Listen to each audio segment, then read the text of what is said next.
Let me tell you something. There are race weekends where everything lines up exactly the way it should. Beautiful skies, clean track, drivers strapping in for qualifying, engineers sweating over every tenth of a second. And then there are weekends where Mother Nature shows up like she owns the place, throws her weight around and completely flips the script on everything NASCAR had planned. That's exactly what just went down at Atlanta Motor Speedway.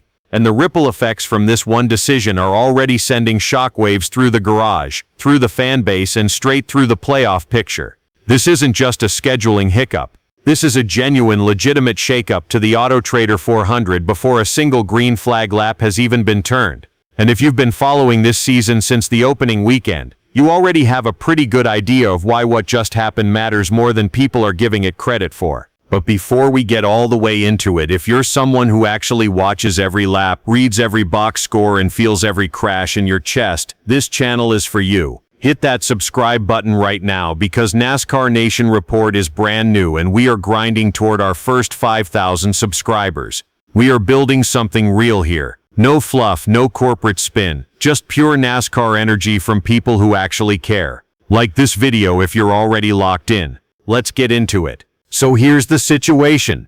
Rain. Pure, unforgiving, doesn't care about your race weekend rain. It rolled into Atlanta and absolutely buried qualifying before it ever had a chance to breathe. No hot laps, no tire strategies, no last-minute heroics on the final run of the session. Just gray skies and standing water where speed was supposed to happen. When that call came down, NASCAR didn't hesitate. They went straight to the backup system, the performance-based metrics formula. This is the mathematical fallback that the sport put in place specifically for moments like this, and it pulls from a combination of owner points and recent finishing results to sort out who lines up where. And when you run that formula with everything that's happened so far in 2025, one name shoots straight to the top of the sheet without any argument whatsoever. Tyler Reddick. Pole position. Atlanta Motor Speedway. Now look, this isn't random. This isn't luck of the draw. This is math rewarding momentum. Reddick walked out of Daytona International Speedway last weekend with a Daytona 500 trophy in his hands. That win doesn't just go on the resume. It feeds directly into the metrics formula and floats him to the front of the line when qualifying gets washed away. So he didn't earn that pole with a hot lap. He earned it with a performance that is still echoing through the sport 1 week later. That's how powerful a Daytona 500 victory actually is. It doesn't just give you a trophy. It follows you into the very next race weekend and hands you real tangible advantages. Sliding into the second starting spot right next to Reddick on that front row is Joey Logano. Now stop right there because that pairing deserves more than a passing mention. Logano isn't just a name on a sheet. He is one of the few active drivers who has gone to victory lane at the new configuration Atlanta, and not just by surviving the chaos. He controlled it. He managed the draft better than anyone else on that day, dictated the front of the pack, and walked away with the checkered flag. He understands this place in a way that very few drivers do. But here's the part that should make Logano fans a little bit nervous, and honestly make every other driver feel a little better about their starting spot. Since Atlanta went through its reconfiguration and transformed into this high-speed, high-drama, pack-style racing environment, the average finishing position of the pole sitter has been 18th. Not a typo, 18th. That number tells you everything you need to know about the personality of this racetrack right now. Starting first doesn't mean finishing first. It barely means you're in control for more than a handful of laps. This is not a track where you can simply drive away from the field and run in clean air all afternoon. This is Atlanta 2.0, a place that has more in common with Daytona and Talladega than it does with the Atlanta of the Earnhardt era. Horsepower is restricted, the pack bunches up tighter than traffic on the 285, and any driver in the top 20 has a legitimate mathematical shot at winning when the final 10 laps begin. So let's take a serious walk through this starting lineup, because there are storylines buried throughout this field that are going to define how Sunday plays out. Row 2 is where things get immediately interesting. Ricky Stenhouse Jr. and Chase Elliott. Stenhouse at a pack racing venue is always a conversation starter. The man has a Daytona 500 win on his resume, and he is not shy about making contact when the draft calls for aggression. Whether that's a strength or a liability on any given Sunday depends entirely on how the race develops. But you never sleep on Stenhouse at this style of track. Never. And then there's Chase Elliott, hometown driver, Georgia's son. The crowd that fills Atlanta Motor Speedway on race day is going to be thunderous when his number 9 car rolls off that grid. There is genuine emotion attached to what Elliott does at this track, and sometimes that energy translates. Sometimes it really does. He's got the talent to run at the front of a pack race, and starting 4th means he doesn't have to do too much work early to stay relevant. Row 3 brings Brad Keselowski and Zane Smith into the conversation. Keselowski is one of those drivers who people casually underestimate at superspeedway-style events, and then he quietly ends up in the mix when it matters most. He's been doing this long enough to know when to be patient and when to strike, and Zane Smith landing in the top 6 of the starting lineup. That is a massive opportunity for a driver still cementing his identity at the Cup level. If he can hook up with the right drafting partners and avoid the chaos that tends to arrive in waves at this track, he could be celebrating something meaningful on Sunday evening. Rows 4 and 5 bring Chris Buescher, Riley Herbst, Bubba Wallace and Josh Berry into frame. All 4 of them have legitimate reasons to be competitive here.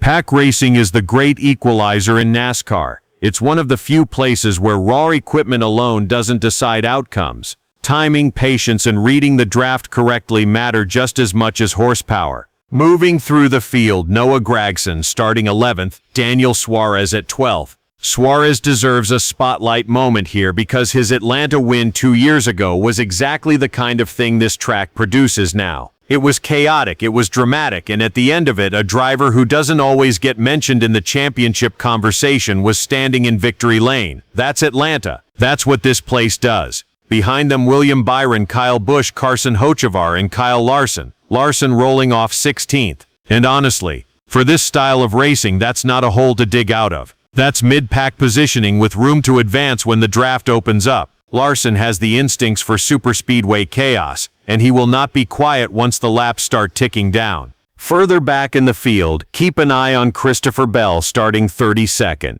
32nd. That is a long way to go over the course of a pack race. But Bell is legitimately one of the most talented drivers in the sport right now, and he has a habit of finding speed everywhere he goes. If he can identify the right drafting partners early and avoid the wrecks that are almost guaranteed to come at some point during this race, he has the ability to work his way into contention. Long shot? Sure, but worth watching every single time he appears on your TV screen. Rounding out the rest of the field, Austin Dillon, Chase Briscoe, Todd Gilliland, Alex Bowman, B.J. McLeod, and J.J. Yeley, making up the back end of a 38-car lineup that is stacked with stories and subplots from the very front to the very rear. Now let's zoom out and talk about what this all means for Sunday and beyond. Atlanta in this format is not about who has the fastest car in the traditional sense. It's about survival, strategy, and the ability to be in the right place when the race tightens up and everyone starts throwing moves. The crash probability at a track like this is significant. There will almost certainly be moments where perfectly good cars get caught up in somebody else's mistake, and that's when the race gets reshuffled in real time. Drivers who have been patient all afternoon suddenly find themselves inheriting positions. Drivers who have been aggressive all day find themselves riding to the garage on a flatbed. This is why Reddick's situation is so fascinating to analyze. Because on one hand, you've got a driver riding the most powerful wave of momentum in NASCAR right now, fresh off the biggest win of his career, landing on the pole for race number 2 of the season. The narrative practically writes itself. But on the other hand, Atlanta does not care about narratives. It doesn't care about Daytona trophies. It doesn't care about pole positions earned through performance metrics. It cares about who reads the draft correctly with 3 laps to go. And that's a completely separate skill set from everything Reddick demonstrated last Sunday. That tension is exactly what makes this race appointment viewing. Will Reddick prove that he's in a different gear right now, that something clicked in Daytona and he's carrying it into the rest of the season? Or will Atlanta do what Atlanta has done to so many high-profile names, grind up the favorites and spit out a winner nobody saw coming? Logano is going to try to do what he did in 2023 and control the front of the field with intelligence and precision. Elliott is going to feed off the crowd energy and make noise early, Larson is going to pick his spots and be dangerous late. And somewhere in that massive mid-pack, maybe it's Bell, maybe it's Suarez running it back. Maybe it's somebody we haven't even been talking about. Somebody is going to time the final surge perfectly and put themselves in position to win the whole thing. This is why pack racing at Atlanta is one of the most legitimately unpredictable events on the entire NASCAR calendar. When qualifying is clean and everyone knows the exact order, you can at least map out the scenarios. But when the rain wipes out the session and the metrics formula reorganizes everything, you get a starting lineup that feels different. The energy shifts. Teams that were preparing for a certain strategy now have to adapt. And drivers who expected to start deeper in the field are suddenly staring at the front row. Rain didn't ruin this race weekend. Rain made it more interesting. And Sunday at Atlanta Motor Speedway is shaping up to be exactly the kind of race that ends with someone screaming in victory lane, while the rest of the sport is still trying to figure out what just happened. Drop your winner prediction in the comments right now. Who's taking it Sunday? And if you're not subscribed yet, do it before the green flag drops. NASCAR Nation Report is building something real, and we want you in this community. See you after the race. Let's go.